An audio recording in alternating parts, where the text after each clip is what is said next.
Yay! I just want to shout out again Rising Artists Foundation and UMAW for putting this together and helping me do this because well,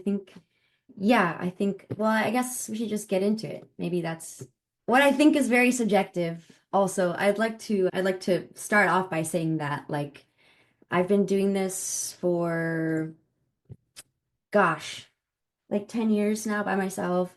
And it was a long process of learning how to do it. And it was ended up being quite easy, but it's a lot of little things once you figure out the pattern, it really is not as intimidating as it is when you're trying to go into it. So I hope that by providing some formulas and some vocabulary, some, kind of processes of how things are typically done in the booking world, that you will feel empowered to do it yourself because it's really not hard. And these days, artists have to learn how to do so much on their own. They need to learn, I don't even need to get into it. You know what I'm talking about. So I hope that this is another skill that you can put in your back pocket so you can advocate for yourself, know what's going on, and also maybe save yourself some money because that 10% cut that from a booker or a promoter, it adds up, especially when you're doing a tour and stuff like that. So, without further ado, welcome to Go Pitch Yourself. Really quick, I'm just going to provide some QR codes here if you're interested in donating to the Rising Artists Foundation to help continue this series, the Go Book Yourself. We're hoping that in the future, we're going to be able to provide a physical resource as well so that you can have some kind of, manual, if you will. It's very easy to understand. So if you're interested, I'll put them at the very end as well. So no pressure. You don't have to pay if you don't like the product, etc. All right. Today we're talking about how to pitch yourself. That's not just pitching yourself to promoters and venues. You're also going to pitch yourself to other bands. You're going to pitch yourself to agents. You're going to pitch yourself to support slots on tours. So there's a lot of different opportunities you can find yourself in. And there's definitely ways that you can set yourself up for a really easy and relatively painless process. Can't guarantee fully painless because it's the nature of this beast and also emailing in general. But so here's what we're gonna go through. Sorry, I'm not like a teacher and things. This is kind of weird. Please let me know if I need to slow down. This is what we're going to talk about today. We're going to go through pitch emails. I made some examples. I've also included a few examples that I received in the past couple months, just so you can see anonymously, of course, what kind of emails that I'm receiving as an independent promoter and also a booking agent on anniversary. We're also going to go over jargon, typical slang that you'll be encountering when you're talking to venues and especially booking agents and management. Oh my God, they just love to circle back. So we're going to go through that, not those, that is more specific. You'll see. I'll make it worth your time. Booking strategy, we're going to talk about a very subjective, the witching hours school of thought, which is that you can kind of go back and forth between two different approaches depending on how much momentum you have, is what I like to refer it to. So we'll go through that. And at the very end, we're going to go through connecting and community. How do you know who to work with? How do you know who to have on your team? How do you know who to play with, even where to play? These are all really important questions that you need to answer for yourself so that you can set up the best shows for you. That's what we're talking about here. Okay, I guess I'll introduce myself a little bit first. My name is Marina. I book independently under the Witching Hours, and I'm also a booking agent at Anniversary Group. And they're based out of New York, but I'm in LA. And I've been booking under the Witching Hours for 10 plus years now. I started in college through radio, and it kind of just like fell into it because I met a lot of bands, and those bands wanted shows, and they didn't really have anybody to reach out to people. And I think having KXLU related to me was helpful to get like my foot in the door with a lot of people. And I went to a bunch of shows. We're talking like probably 5 or 6 a week. And then I was really just enjoying the community and figured, hey, well, I could try to do this a little more full time. So it started off like 1 or 2 shows a year, and they were very immersive. I hate that word, but like art installations and projections and a lot of visual elements and I really loved that part, but I really mostly loved like the puzzle and connecting the dots for artists. So I started doing that more and pivoted pretty quickly because people needed that. And that's pretty much how I started doing this.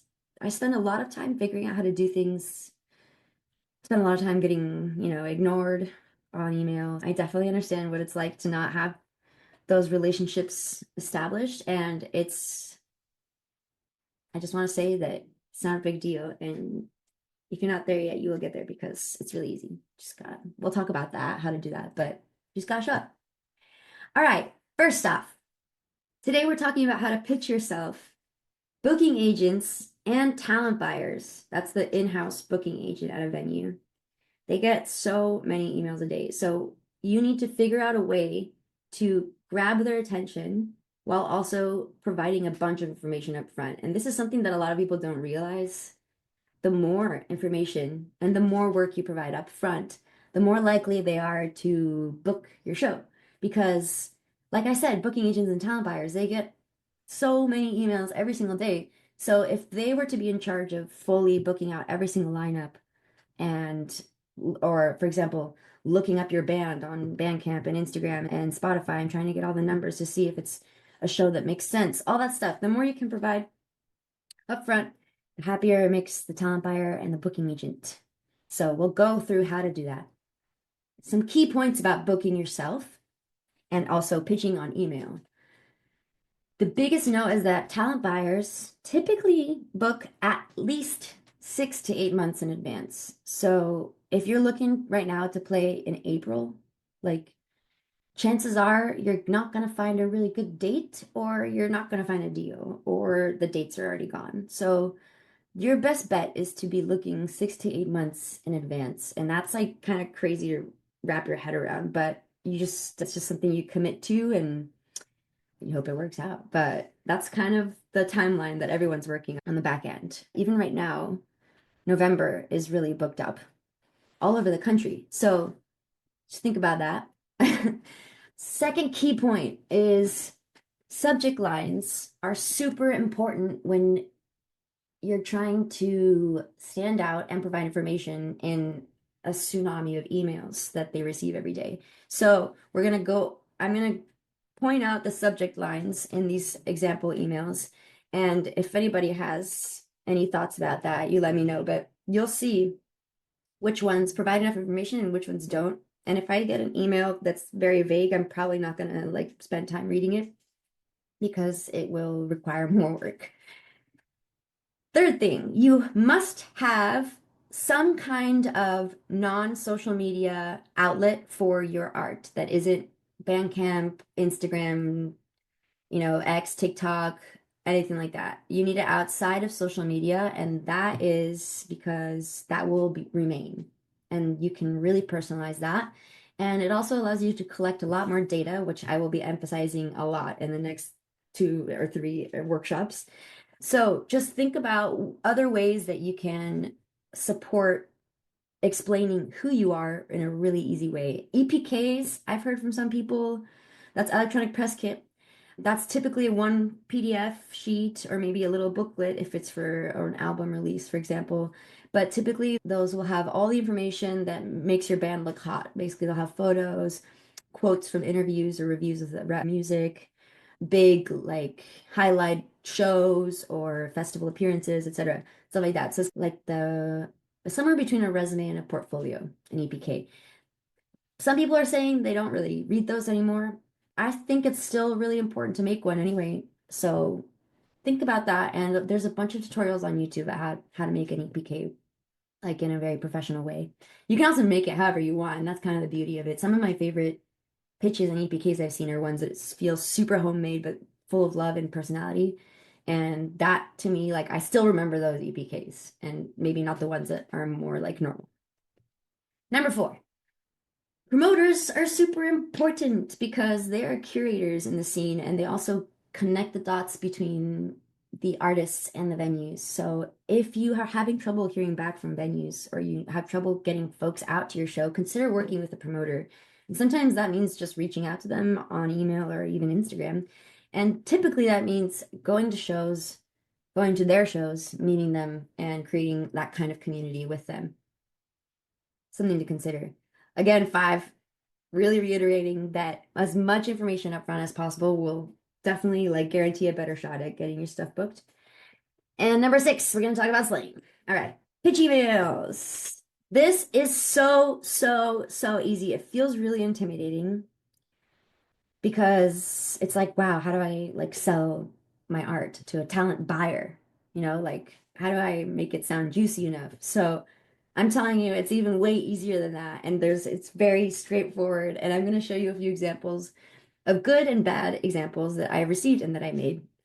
So I used the alias Joanne for this series. Her band is called This Is My Band, and I named her after Joanne's fabric shop because it's closing and I love it. Anyway, so here's what you want to include. Take a screenshot of this because this is really important, and the amount of emails I get where I don't receive any of this information is crazy. So think about number one, really brief description of band genre. So I'm talking like four-piece dream pop, really like exactly, you're telling them how many people are in the band. Are you a seven-piece exotica band with like trumpets and stuff? You got to tell them that. Are you a solo pop act? You got to tell them that. So definitely some kind of brief, diluted version of whatever you are, where you're from, and where if you're reaching out at a venue and your hometown, history at the venue or a similar sized venue, or if you're reaching outside of your hometown in a different city, you can include past history in the city. And if you don't have any, you can just pretend that part didn't exist. Number two, a really important thing to have is hyperlinks. I don't want to see like long, ugly things. Hyperlinks make things really short and fast, and booking agents love to see that. So you want to include your socials. You want to include your Bandcamp and streaming services, as many as possible, because everyone's using different ones right now. You need to include some kind of live performance video so they can get an idea of what you're like live. That can be a video of you playing live, as long as the audio is good. Watch out because some of those sound really bad. But some kind of live session or nice professional looking clip from a performance. Get a friend to bring their DSLR and bring nice footage. Oh, the wind. You want your music videos linked or your YouTube profile if they're all in one place or whatever. That will also help give them an idea of who you are and what kind of visual art you like to make alongside. Then you want to get an EPK or website or both. And any kind of upcoming releases, you want to note that because that's really what a lot of booking agents are looking for is if you're releasing in the process of releasing or going to be releasing at the time of this show. And that's because that brings the numbers up, literally as simple as that. And they love to see the numbers go up. So just think about if you're going to do a tour, if you want to release a single like right before the tour, because they'll love that. Why are you booking? What's the reason for booking the show? Are you doing a release show for your single or your record? Do you have a friend that's touring that's coming into town and you want to play with them? A little bit of why you're doing it helps a bunch because it can give talent buyers and booking agents an idea of like how to curate and how to treat the show and etc. Date. Oh my God. Don't ever go to a venue or a booking agent and be like, I'd love to be considered for a show sometime. I'm like, yeah, I would also love to be rich sometime. Like, sometime is sometime. So just give me a deadline, give me a date, or even a date range. But when you say no date, they're just gonna be like, okay, you can stay in the no date limbo over there because I'm not gonna remember. And I don't have homework, basically. I don't have homework to find you a show. It just could be someday. So think about that a lot. What dates you want to be playing, and note if you're flexible. And I will talk about maybe not doing Fridays and Saturdays in cities if you can. I'll go over that why. Lineup. This is also really important. This is what I'm talking about with providing as much information as possible up front. So by providing a potential lineup, this is already folks that you've reached out to and be like, hey, I'm trying to set up a show in April. Like, what days are you free? You guys want to play a show together? And they would be like, yeah, we could do these days. Boom, you have a lineup locked in right there for someone in April. And then you do maybe two or three more options because of course it varies based on the date that you end up getting. But that would essentially you could come to the venue and be like, these are all of these four bands plus me that are available in April. Like, we could all play a show together depending on what date you give us. What do you say? And like, that's great. That's like this chef over here, his booking recipe is delicious. It's, the cherry on top of the whipped cream on top of the chocolate. So think about providing as much information upfront and how that is important, but we'll go over when it's too much. It's a very balance. Very, sorry, English is my second language. Okay. Example email to the venue. This is my Joanne. Her band is called This Is My Band. And this is an example of an email that I get all the time. Hey venue, my name is Joanne and I'm the leader of local band This Is My Band. I've played X multiple rooms every month and released music with a X tiny local label you might not have heard of. I was sent your way by someone you vaguely know, and now I'll proceed to tell you my life story and information about music and why I do music. Please consider This Is My Band for shows at your venue. Thank you. Whoops. What are we missing here? Like everything. So we're missing date, we're missing links, we're missing bands they might play with or what they sound like. I don't really want to hear your life story unless it's relevant to your project. So I would look at this and be like, great, now I have to research. This is my band. I have to look them up and look at all their numbers and their social media. There could be like 50 social media accounts that are called This Is My Band. How do I know it's the right one? Stuff like that. Now I have to find the right one. Now I have to maybe look at other shows that I have where This Is My Band could fit. And it's not tasty. It's not a tasty recipe for me. Here's what I would love to see. Check out that subject too. That subject, this is my band, X, another band. I hope this is not confusing. I don't know. I didn't want to like use anyone's band names. But so in the subject, you're saying band X band. You've already packaged two bands of the whole lineup to this venue. So already they're like, ooh, that's a cool show, those two bands together. That could be interesting. They have a date also. It's very succinct. It's like band X band date. You don't even need the dash. You don't even need the parentheses. Like that's just because I have a hard time reading things like that. But I honestly like very simple subject line. You go, hey, talent buyer name, make sure you look up the name of who the talent buyer is. Just like you would get their email from the website, typically their name will also be there. So make sure that you figure out who it is because that goes a long way. It makes them feel like you care and it also shows that you are like tapped into the community. Hope you're well, period. I'm reaching out to see if you'd be interested in hosting This Is My Band with other band for a single release show. Targeting this date or a range of dates. So targeting is a jargon you should write down. That's kind of saying that you are flexible, but you're going for this date or these dates. When you're saying we need this date, that means you're on a tour and this is the only day you can play in that city and you don't have any flexibility for that. So targeting can be used in both contexts, but this is really helpful jargon because it helps them see immediately that you're going to be flexible enough and looking for a date or a range of dates that isn't set in stone. Underneath, you're going to see confirmed lineup. These are all the bands that Joanne reached out to and confirmed for this range of dates that they want to do the show in for the single release. And then she linked, hyperlinked all the stuff like the bands, her band, the other band, and then a local opener maybe and a DJ have options and then it helps them see like, okay, this is the vibe of the show and also my work is done. I'll lock this in. Heck yeah. Okay, here is an example of an email to a promoter. Subject already, my band. I've gotten so many emails that are like, work together, question mark, my band. And I'm like, I don't know, I'm supposed to keep track of that. So make sure that the name of your band is in the subject because then you can search it in your Gmail. It won't be hard to find.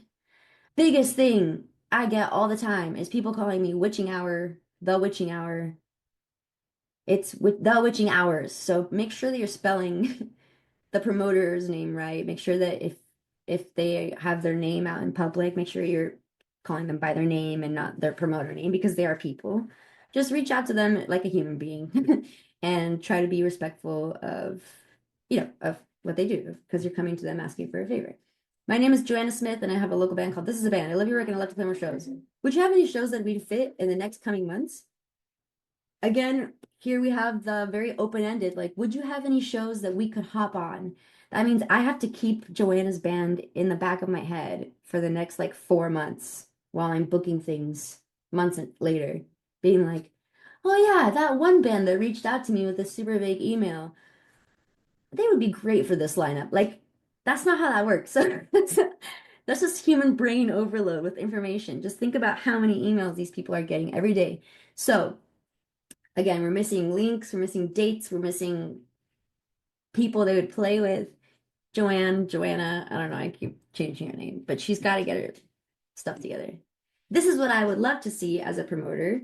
It's very similar to a venue one, but this is reaching out to a promoter after you've already booked the show, which is probably guaranteed, unless they already have something that night or they're overbooked that month, guaranteed the promoter will be down to work with you if you've already done all this work up front. So if you have locked in a venue and a date and a lineup and you're just like, I need help promoting and getting the word out, this is what you would pitch to them essentially. You do a hello, I'm a huge fan of your work, blah, blah, blah. I recently went to, if you did go to the promoter show, you probably should mention that. I went to your show at Permanent Records recently and had a really great time. I love your work, blah, blah, blah. Something like that. Really short, but it shows that you're a part of the community. You care about what they're curating, and you know what's going on. Same with that, but keep it short. Anyway, same with the venue, but you really want to keep it short for promoters. I want to just really quickly go back to the subject line. Promoter presents submission. This is my band on date. This is how you would be a really clean email subject line for this kind of situation. Again, you're reaching out with as much information as possible. You're including the venue and the day. You're including the lineup with hyperlinks. You're including the deal that they have so that they don't have, they're going to ask that anyway to see if it's feasible for them to promote it. So just think about including the deal that the venue gave you as well. Or if you need help negotiating the deal, you can also mention that. Say, I'd love to cut you in to help me negotiate this deal and promote the show, blah, blah, blah. Typically, promoters, that's part of the process anyway, so it's not like you're asking them to go above and beyond if you're going to work with them anyway. Also, want to confirm, please confirm the rate for the promoter. Some promoters have a flat percentage fee. Other promoters have a flat dollar fee, and that's to cover marketing expenses and, stuff like that. Thinking about what kind of promoter you're working with and if that deal works for you.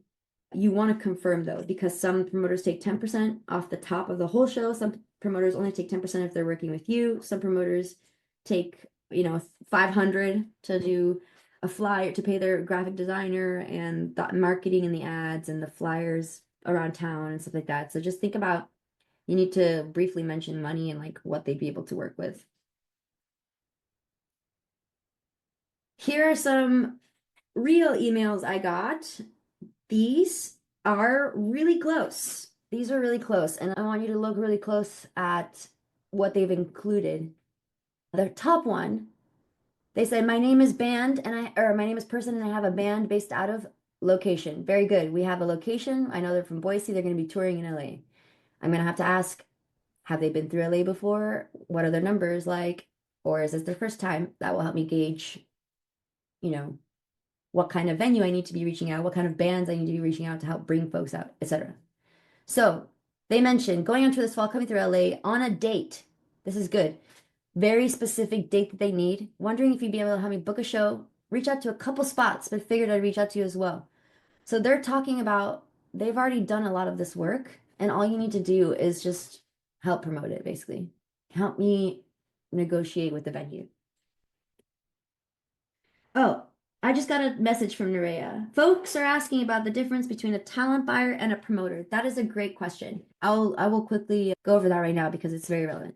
Talent buyer is a booking agent that is in-house at a venue. So a talent buyer works for the venue to only book at that venue, or if it's a group of venues, that group of venues, which happens a lot in Los Angeles and a lot of places, but especially with Live Nation and stuff. But a talent buyer works for the venue. They basically have a budget every month usually that they have to work with, and that's how they kind of decide where the money goes and what shows make sense. If they have room to do like a more chill show with local bands, budget wise and time wise, then they'll do it. But they have to work with typically higher up, the venue owner or the company that owns the venue, if you will, with the budget. So that is what a talent buyer is. A promoter is an independent third party person or group of people. Basically, they work to get folks out to shows. They sometimes book shows. I would say most promoters are also booking people, so they will book the show and also promote it. But some promoters just promote, and they basically kind of this email that I showed you about working with a promoter, they'll work independently with bands and then get paid to go through their network. For example, my network that people pay for when they work with the witching hours is I do giveaways through Do LA. I do giveaways on multiple radio stations. We do like spots on blogs, music industry blogs, like music scene blogs. So these are all connections that I've made over time. Same with marketing connections, places that will put out my flyers, etc. And that is what that money is used towards. I work independently, so I can work with any venue or band that I want to. I don't have to book only in one venue. And some promoters will have a focus on a specific kind of show. Like some promoters are party promoters and they'll do like a Shrek rave or like a Sailor Moon rave, and that's kind of like their shtick. So definitely a big part of promoter is finding the right one to work with you that makes the most sense. So like I don't know, you probably wouldn't hit up like, I don't know, I guess a lot promoters work with everybody, but just you wouldn't hit up like a metal show promoter to do your like pop act because they might not have access to that audience and that network that you're looking for to get folks out, which is why you're paying a promoter to do that work. So I hope that helped differentiate between a talent buyer who's in-house at a venue and a promoter who works independently to get folks out. They're not always booking. And yes, please keep asking questions if you need me to clarify anything. So the second one down here. Hi, my name is blah. Having attended shows you put on, we'd really love to book one with you. I'm like, who are you at this point? I need a link. Like, who is this? Releasing our first EP in December, wondering if you want to book something with the weekend. We have a date. They have a bill. They have some band examples, Noise Break, Lonely Richard, etc.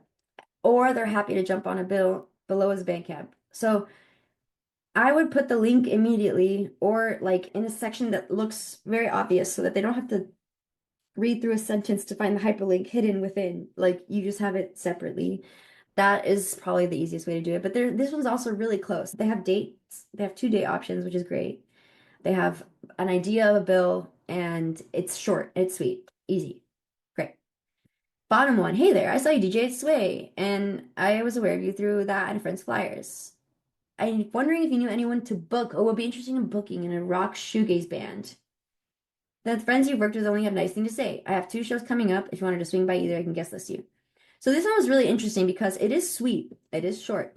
And it's really smart if you want to work with a promoter to invite them to one of your shows so they can see what you're like live because that really will dictate whether or not they want to work with you. Like they don't know what they're working with if they don't see you live. So just think about when you have a show coming up, reaching out to promoters that you're not working with and saying, I'd love to invite you to the show and guest list you. So I think that's very impressive and a very good method to connect with people. They mentioned if I knew of anyone looking to book a noise rock reggae act, knowing that the witching hours like primarily focuses on that. It's just a very like passive way to ask for what you want, and you need to just be like, do you want to help me out with this? Like wondering if you'd be able to help me out with booking a show. That's kind of how you gotta just be upfront. You don't need to go around it. There's even like AI stuff on Google now where it can like shorten or like formalize your message for you. So use that if you feel like you're pouring it too much of yourself out or like, just keep it short and professional and be very straightforward with what you're looking for. These 2 are examples of emails I got recently where I'm like, I don't know what to say, man. NPU, which is not plus ultra. No subject of who the band is, what kind of banger they're looking to throw this weekend. Maybe a little research that Non Plus doesn't do early late shows. So thinking about that. And we can go over early late shows as well if that's something that people sound off in the chat if that's something that is not known because it is becoming more of the norm these days. Same with the bottom one, booking another show. Hey Marina, down to book us another show? Yeah, in theory, I guess, but like when or where or with whom? So think about that also.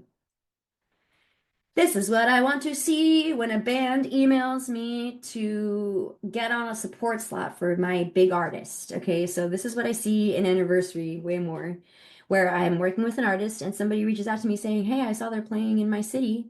Do you have an opener yet? Because I would be awesome." And I love to see that because most of the time they're looking for a local opener, and the faster you can jump on it, the more likely you're going to be pitched to the artist who then can approve or reject the opening slot. So this is really important and something that you definitely need to keep an eye on in terms of booking strategy. If you see a band that you really like, they're coming into town in however many months and they still don't have an opener listed on the ticket link, jump in, find that person, find the band's email or the management. It's typically in the bio or in their website. You can find that stuff really easy. They want you to reach out. So think about this is how you would pitch it basically. You're reaching out to see if big artist is looking for a local opener for their Los Angeles show on September 5th at the Fonda. Okay, so please consider this is my band. Hyperlinks. Two quick, like recent highlight shows to show that you can bring people out. Again, we're gonna talk about booking strategy, but this is really important that you include all this information and that you're for them to stand out among the whole tour that they're booking. You need to make sure that it says the city and the date and the venue so that when they're looking it up on their Gmail, it comes up as well. And also, they know that you're talking about Los Angeles and not Chicago or something because they also need support on those dates. They're probably getting emails about that too. One second, this little lady wants to leave. Thank you. Okay, this is another example to a band to open. So this would be kind of something that you would send to an agent or management. This is what you would send to a band, and this is when they don't have representation and they just represent themselves. So again, look at that subject line. This is my band, X your band, right? Hey, your band. Hope you're well. My name is Joanne. Joanne again. I lead local band. This is my band. Just saw you play at another venue and really enjoyed your set. Something personal that says that you're a fan of their music. I'm putting a record later this year and would love to join the release show. Basically saying, I loved seeing you live. It would be really special for you to be a part of my release show. Something like that that is humble and comes to them with like experience of their show and that you actually are a fan, that you've seen them live. So you would provide all the information possible, date and venue, how much money they'd get, if that whether that's a guarantee or whether that's a split of the door split, if it's a percentage, and then a link for the lineup, all the lineup. Then you can also send a sneak peek of the album or whatever if you're interested, just to make them feel special. You know, you sweeten the deal. And then quick, sweet, short and sweet. Okay, next steps. So you've sent out the initial pitch email. Oh God, what happens next? This is some jargon that I want to talk about really fast. And again, speak up if you have any questions. We went over a few things already, but these are words that you want to look for, and these are kind of like the main steps that you're going to be seeing in the booking process. So the first step is a hold. When you reach out to the venue and you say, "I'm looking for this date or this date." You got it? And they're like, "Hey, this show sounds fun. Let's place some holds." And holds act as reservations on their dates. So you have like a long list. Some venues go up to like, I don't know, like 20 holds, which is ridiculous. But basically, like it's a first come, first serve basis. If you're the first person to reach out about that date, you are the first hold. If you're the third person to reach out about that date, you're the third hold. And basically, they go in order based on, yeah, who reaches out. So they will be written out as the number H, capital H typically. But if you're 6H, that means you're sixth in line to get this date, basically. And how you get the date is most venues operate typically on a first come, first serve basis, or whoever is ready first basis. So if you place a hold, that means it's time to immediately get to work on confirming the artist. So say you got September 15th and September 27th, and you had a few friends that you reached out to about playing in September, and they were all down depending on the date. So now you have to go back and say, hey guys, we got September 15th and September 27th at this venue. Would you be available or for any of them or interested? And then they would reply, yeah, I'm free for both, or I'm free for this one or that one. And then you would be like, okay, cool. The lineup is all confirmed for this one date. Everyone's available. The faster you can get through that process, the higher chance you are to get that date. Because what they're going to have to do now is once you have the fully confirmed lineup, they're going to have to clear the holds in front of you. So they're going to reach out to that first hold, second hold, third hold, fourth hold, fifth hold, and be like, hey, are you ready? I got someone who's ready for this date. So, maybe I can give you a couple days. Otherwise, I'm going to give it to them. And that kind of puts the fire under the butt of the earlier holds as well to confirm their lineup. So it really is like, how fast can you confirm the lineup? I try to do it in like a day or two if possible, because those go fast. And some venues, they'll put you on, you know, 15th hold and you get back within the hour and they're like, sorry, we already, confirmed it. So just think about that. You should have as much ready to pull the trigger whenever you can. So once you come back, that process of them reaching out to the other holds ahead of you, that's called issuing a challenge on your end. So you can say, I'd like to challenge this date. The whole lineup is ready for September 15th, so I'd like to challenge September 15th. And that means that you are telling the talent buyer, hey, we're super serious about September 15th. If nobody ahead of us is ready yet, we want that date. We're ready to go. And, a talent buyer loves to see that. They'll be like, yeah, I don't want to do any work. That date's done, basically. So they're going to go issue your challenge. And then if they clear it, then you get the date, most likely. If they can't clear it, then they might come back with, sorry, it didn't work out. Can you do the other date? Or sorry, let's look at some other dates. Sometimes talent buyers won't say that. They'll just say, not available. And then you have to come back and say, okay, how about October 8th then? Or like, what do you got in October? And so you kind of have to chase it down also. They won't spend much time on a show if it's not going to happen. Makes sense. Once, let's say you clear the holds. Now it's time to confirm the show. So if all the holds ahead are cleared, then you can confirm the show. This is very important. A lot of talent buyers are very specific about their wording, and if you don't see the word confirmed, or if you don't receive an offer sheet, be very careful and make sure to clarify whether or not you have the date, because it's very easy to say, oh, well, they said it's available and it's ready to go, but then they're like, well, I didn't give it to you. I didn't confirm you. So why are you like announcing this show? So work with clarifying and making sure that you're both on the same, literal same page. They'll send an offer sheet typically, and an offer sheet, sometimes you get it from promoters, but typically it's from venues and talent buyers. And we'll go over offer sheets in the next workshop that's more based on financial and contracting and offers and reading all that BS. So if you're interested in that, my brain's going to explode preparing for that, because I have a hard time myself wrapping my head around all the different kinds of offers and all the math you have to do. I'm not a math person. That's why I do like, I don't know, this. Anyway, we'll talk about offer sheets next week. But once you get the offer sheet and confirmation on email, then it's time to get that ball rolling stat. So typically, since you're hopefully working with several months in advance, you have time to get your flyers, graphics, announce an on sale timeline in order. At the same time, you might not, and that's fine. You might have a month to announce it. And typically, you don't want to announce more than like a month and a half if it's a local show, because it helps keep it fresh in people's minds. But you can announce as far ahead as you want.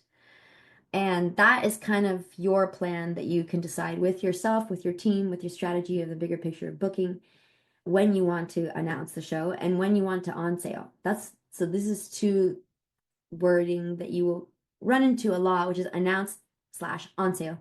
And that's basically they're asking like, when do you want to start marketing this event? When do you want to put it up on the websites? When do you want it to go through all the like typical promo outlets that the venues do with their marketing budget, etc.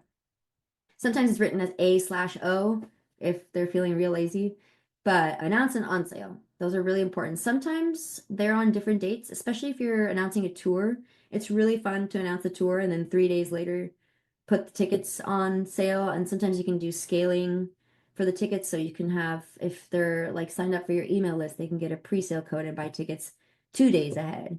Or if they're VIP or on your Patreon or something, they can buy it 3 days ahead. So it helps create a buzz in that way. Also, like social media buzz, content, stuff like that, of course, helps with that. But typically for one-off shows or local shows, they're gonna go on sale and announce on the same day. So they'll basically be like, it's here's the ticket, go buy, here's the link, go buy tickets. Make it really easy for the audience, just one click away.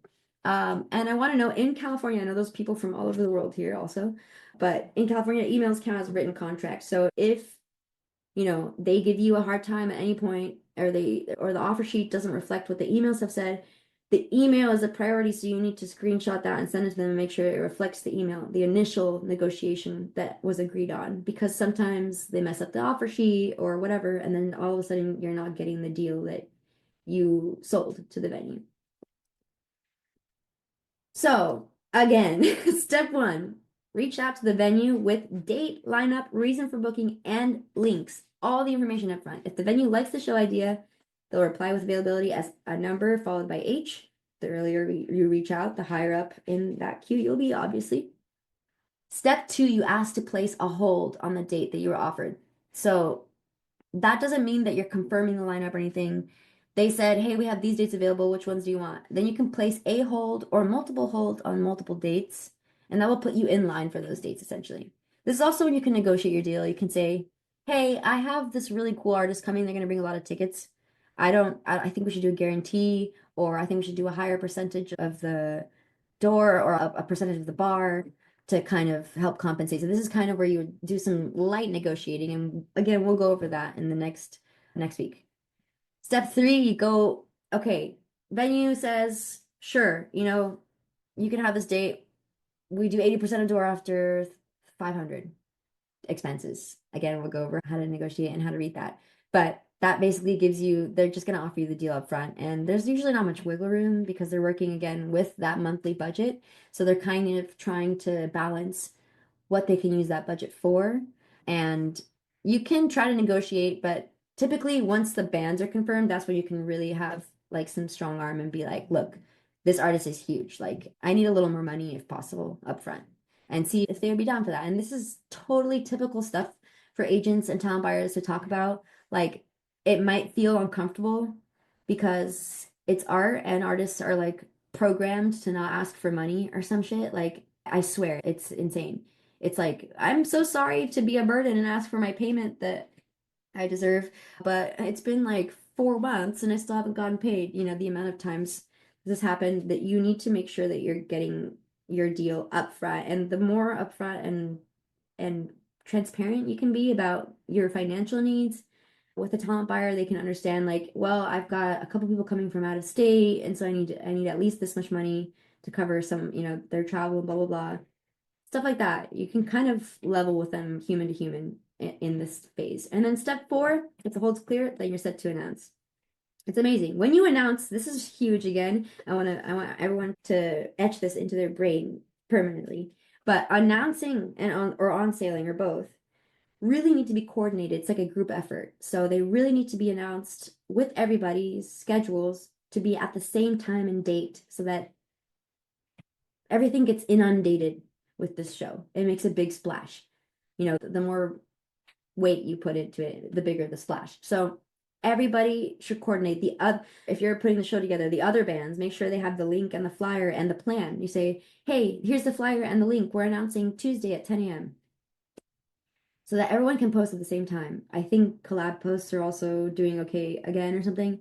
But the main thing is do not announce without a link, because you'll immediately lose momentum if you do that. People will be like, wait, what? What's happening? Oh, I can't buy a ticket yet, so I guess I'll just forget about it until they post about it again. So make sure that immediate action can be taken when the show is announced and that everybody is doing it to reach all their different outlets. Here's an even easier way to understand the steps in order of how you do shows. So make sure you're not confirming before you place a hold, or you're not like announcing before you confirm the show. Make sure this is in order because you really need, like, this is how the venues work, and they have kind of like the steps in this way, and that's how they coordinate with their staff as well. So, and their budget and their curation, everything, the bigger picture of the venue. So, if you can follow this order and keep an eye out for those that slang that I was talking about, then you're in a good place to do this like quick and professional in the language of a booker. Okay. Okay, it's almost one. So I'm just gonna kind of go through this quickly-ish, but I want to talk about like my the witching hours booking strategy approaches because I spent some time managing bands throughout the past decade, and I also play in bands and have managed my own bands, obviously. So I understand a lot like the process of releasing music, playing music, doing press, making music videos. How do you balance all of that and use it to your advantage? Have you been kind of taking a break from music? That's fine. How do you get back in the game? How do you reintroduce yourself back into your scene or your community? There's a lot of ways to do it, but I kind of typically break it down into two ways. So, this is for local shows, by the way. This obviously does not apply to tours. That will be the third workshop. But for local shows, there's kind of two major approaches, the hometown hero and the special treat. And I know that you guys all know bands that fit into each one. The hometown hero is the band that plays all the time. It might be even more that it's typically more than every 4 to 6 weeks. That's the ideal, but they're playing all over town. They're playing at every venue. They're playing with every band. They're just getting out there and saturating their exposure in the scene. And that's great. That's awesome if you're a new band, if you're making a comeback, if you're kind of restarting, rebranding, all these things typically take that kind of dedication of playing often and always being ready to play. So if you're going to go down this path, these are some things that are really important to note so that you can successfully continue building momentum, even if, you know, continue building momentum. The first is variety. You want to make sure that you're not playing in the same venue every time. Like, I don't know, like if you're like the darling of a venue and you've played Harvard and Stone 15 times in the past year, like obviously that's super valuable because you have a community that supports you and loves you, but you're not going to reach many people outside of Harvard and Stone than if you're going to only play there. So it's really important that you're diversifying the rooms that you're playing in. If you are playing, for example, at Harvard and Stone once a month or once every couple months, consider doing a residency there if you really care about the community and you want to keep playing there, but with a specific branding marketing purpose, because that draws people that creates variety, even if it's in the same room, and that draws people to at each show because of the branding and the marketing. So consider that again. These days, smaller rooms that are sold out are way better for optics than trying to get into a big room.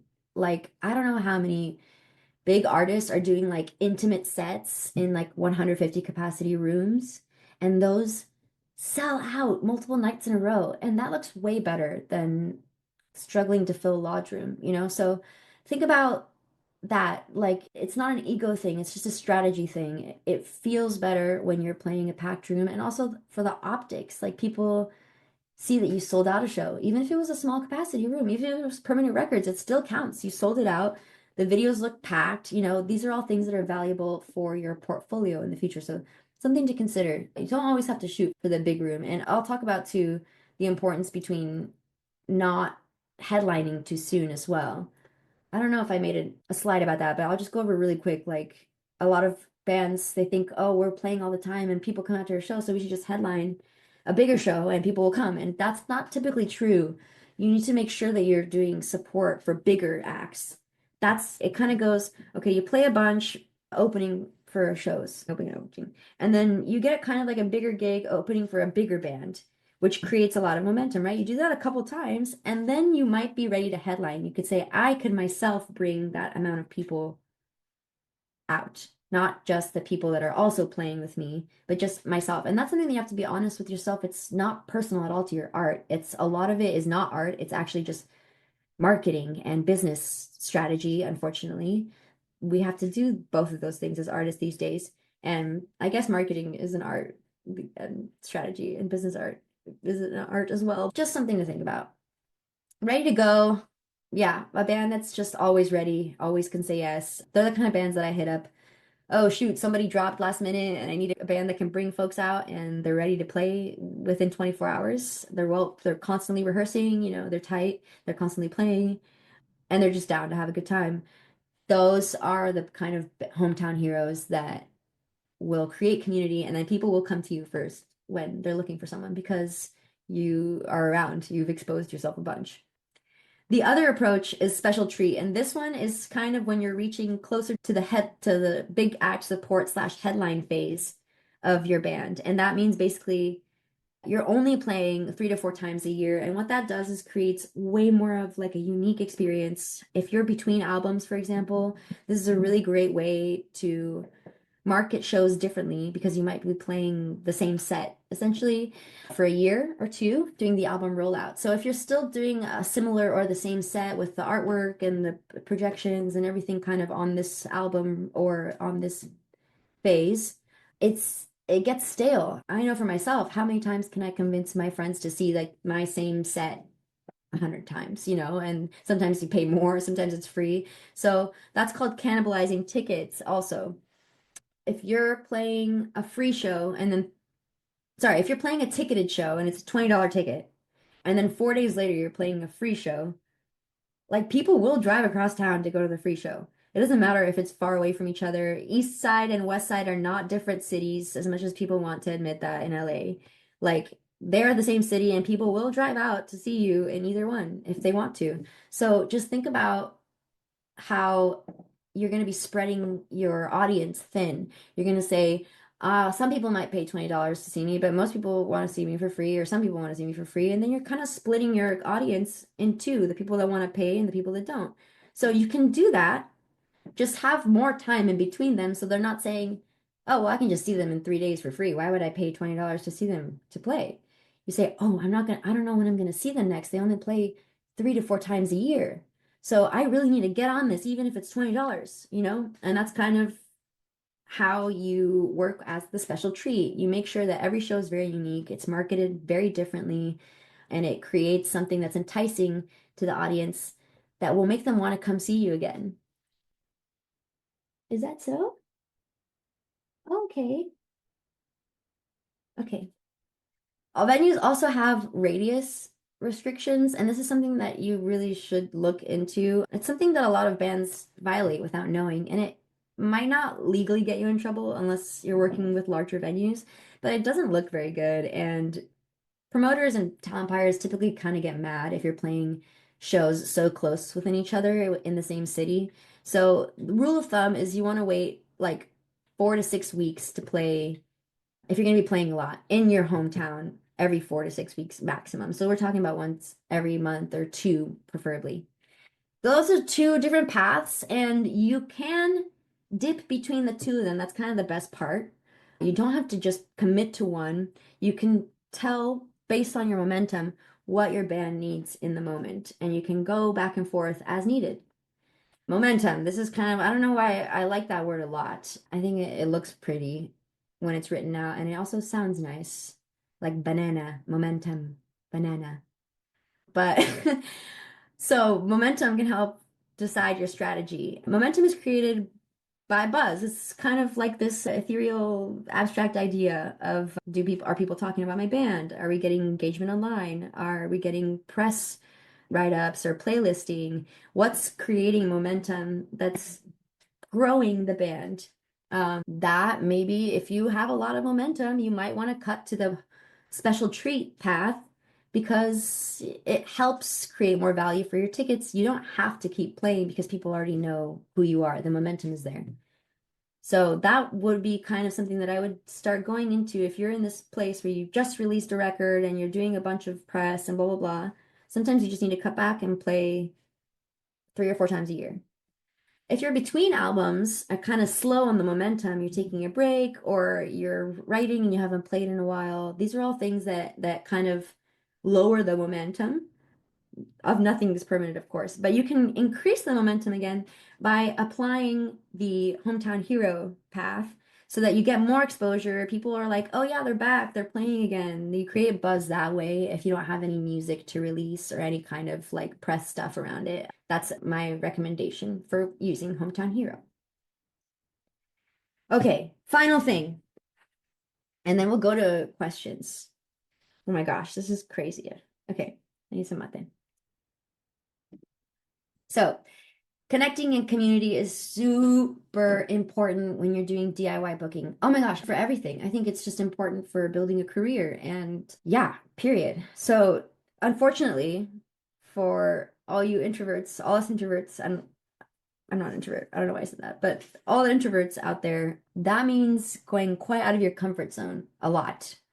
I've gotten quite a bit of messages in my career so far in the past 10 years, artists reaching out like, how do I know what bands to play with? Like, how do I know where to play? Like, how do I know how to pitch? All this stuff.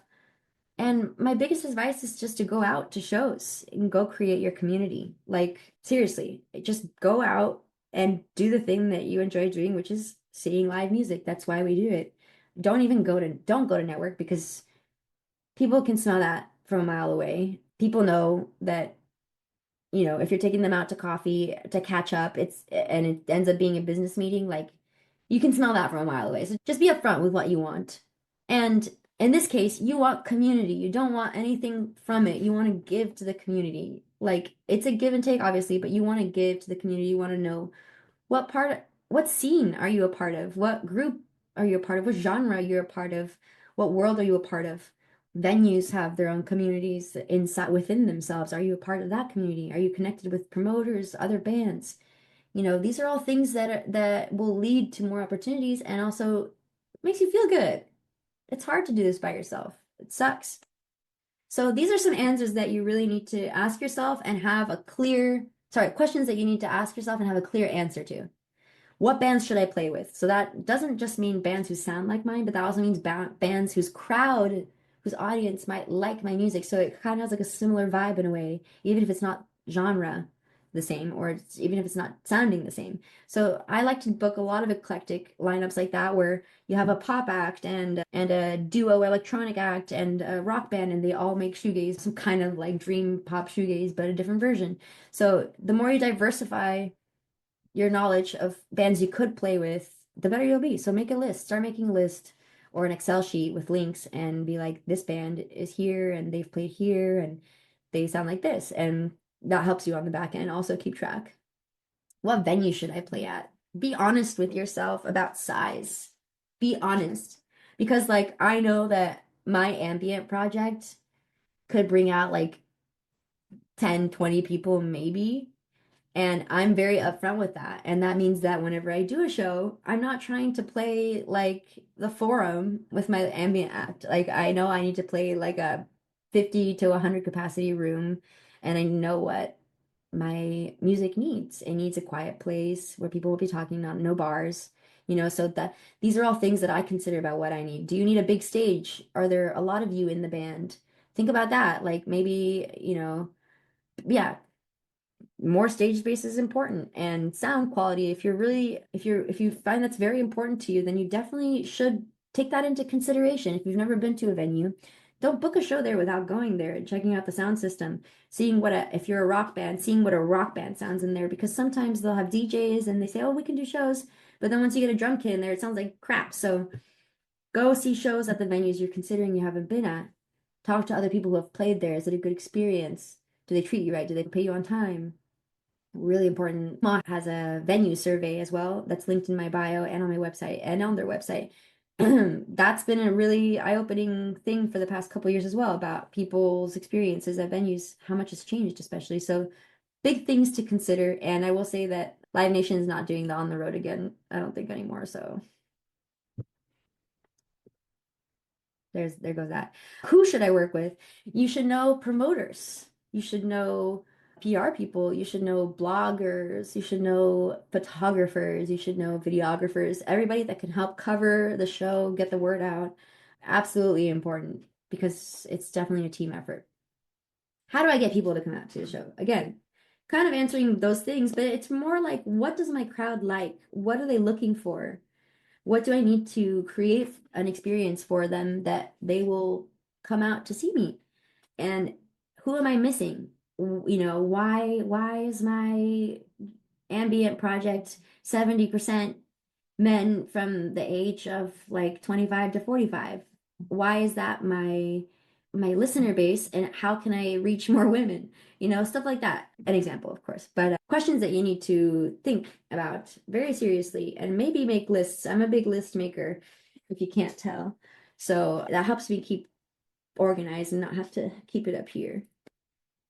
So other ways to create community. I like it. First, number one, go to shows. Number one. I don't even need to say it. That's just super important. Meet people, the staff, the bands, everybody. Just be yourself. Don't go to network.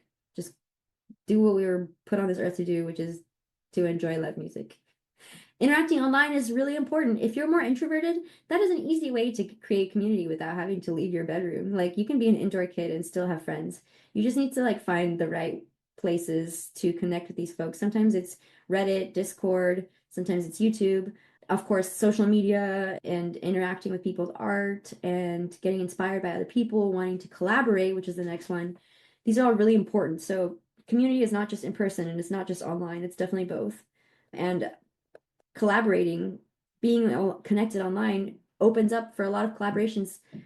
Lockdown made people comfortable with working remotely and creating music remotely and recording music remotely. So people are way more open about this. Like I just collaborated with an artist in London. We made a song together back and forth via email, and it was a super fun experience, but I probably wouldn't have been able to connect with her had I not interacted with their art online and connected with them on a personal level. Did I spell interact wrong? There are two R's. That's such a bummer. Sorry. Research. This is huge, and this is what I spend hours doing just for fun. Basically, you just go on Bandcamp and search the city or the music genre or both, and be like, who sounds like me? Who's out there that sounds similar to me or makes music like me or likes music that I like? This is a Bandcamp is incredible with their search engine where you can look up all those tags. So definitely go down that rabbit hole. It's a great use of your time. Checking out flyers of other bands you like. It's like, oh, I really like Cryogeyser. I wonder who they've been playing with lately. That's, maybe a smaller band, so I can play with them because obviously, like, they make similar music and they have similar crowd. So, I'll play with them too and stuff like that. Just an idea of research and how you can connect that way. Volunteering, there's tons of DIY opportunities, not just in Los Angeles, but truly like across the country and I'm sure internationally as well. Most of those places run off volunteers, and donating your time and energy is a great way to show that you care about your community. So you'll also learn a lot about back end of booking just by being in a venue. I basically started booking full time thanks to Non Plus Ultra and being like in-house booking there for a year full time, like, and we were doing shows pretty much every night back then. So I learned so much about what it's like to run a venue, what it's like to book, just by being around something that's run as a community and as a group effort, because you will inherently be included in that learning process. Trying something new, again, these are like, you know, pursuing things that you never thought you would pursue. And that actually creates community within itself. Like I was in-house photographer at the Bootleg for like 4 months, but that's how I met a lot of my friends and bands. I have some questions, but I will get into that in one moment.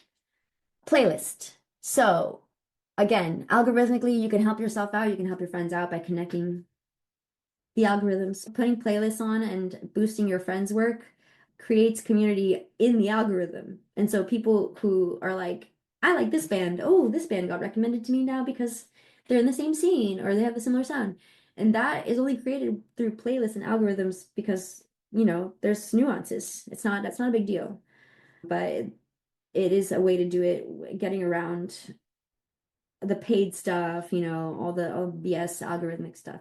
Tap into the scene again, similar to this, like who just put out a record, who's a promoter you want to work with, what's the new hot venue, like go check it out, go see what's good. Like they're good for a reason, and if you like it, then work with it. But you should tap into the scene and go for it. Okay, in conclusion, we've reached it and we have just enough time for questions. So amazing. I can't believe we got here. So again, I hope this helped cleared up a little of the mistiness around booking because it is so easy. It really is. And it's just a matter of like copy pasting that template essentially. And the same goes for touring and the same goes for international. I assume it works the same. I haven't done too much booking outside of North America international, but it typically is the same approach of you want to provide as much information as you can up front because that will make them really happy. And it's not hard stuff to do. Just follow the order so that you're not getting ahead of yourself or getting ahead of the venue.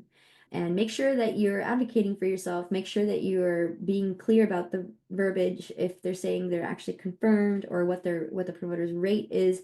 You want to make sure all that stuff is very clear and it's totally okay to ask because at the end of the day, you are an artist, but you are also a business owner, small business owner, entrepreneur.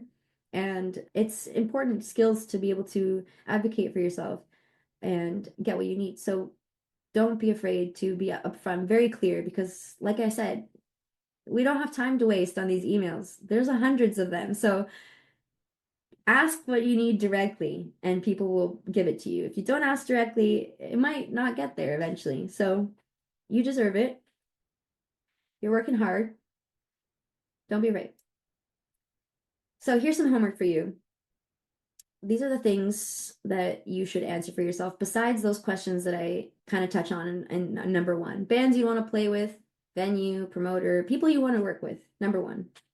Really important. If you don't know, go out to shows, meet people. Then you'll know. But you won't know without really going out to shows.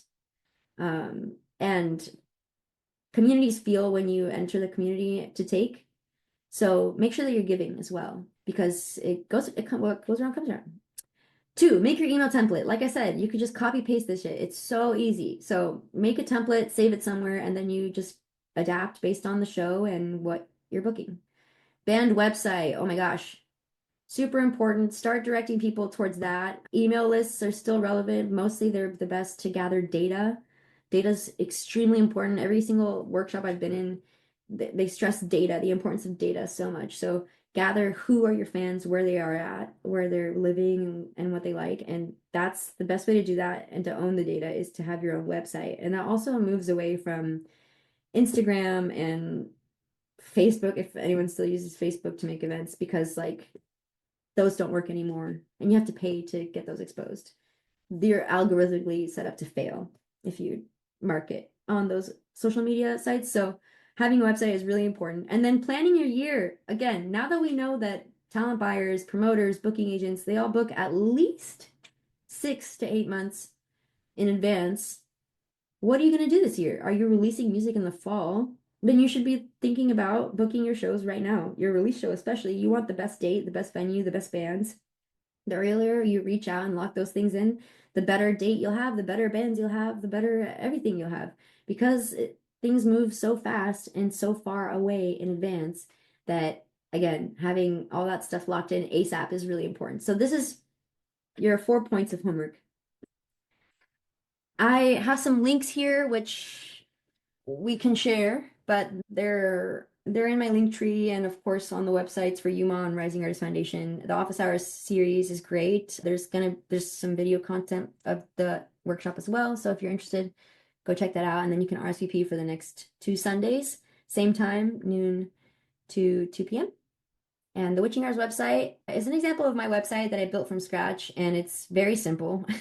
It's not the most beautiful or anything, but it shows it's kind of like a portfolio and it works a lot better than an EPK or social media. So more personalized, it's more personal, it's more me. So check it out if you want to. It's thewitchinghours.net. And I'm happy to answer any questions as well about making a website. I don't know that much, but I've made a couple now. Okay, thank you. Go book yourself.